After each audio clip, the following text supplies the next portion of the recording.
పేరుతో మరి రైతులను మోసం చేస్తూ ఉన్నారు. మరి ఆడబిడ్డలకు జీరో వడ్డని చెప్పేసి అప్పుడు బీఆర్ఎస్ పార్టీ బీఆర్ఎస్ ప్రభుత్వం మోసం చేసింది. ఇవాళ ఆడబిడ్డలకు ₹1,00,000 పాటు తులం బంగారం ఇస్తామని చెప్పేసి ఈ కాంగ్రెస్ పార్టీ మోసం చేస్తూ ఉన్నది. రాష్ట్ర వ్యాప్తంగా రేవంత్ రెడ్డి ప్రభుత్వం రాష్ట్ర ప్రజలను మోసం చేస్తూ ఉన్నది, దగా చేస్తూ ఉన్నది. మరి ముఖ్యంగా ఇందాక పంజ విజయ్ గారు చెప్పినట్టు మైనంపల్లి రోహిత్ రావు గారు ఈ నియోజకవర్గ ఎలక్షన్స్ సందర్భంగా ఈ నియోజకవర్గాన్ని మరి ఏదో దిద్దుతా తీస్తా అని చెప్పేసి ప్రజల ఓట్లు ఈ నియోజకవర్గం నుంచి దండుకొని స్థానిక ఎమ్మెల్యే గెలవడం జరిగింది.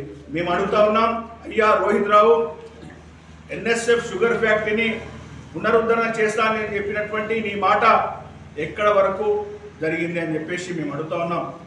7 పాయలకు వాళ్ళు 100 కోట్లు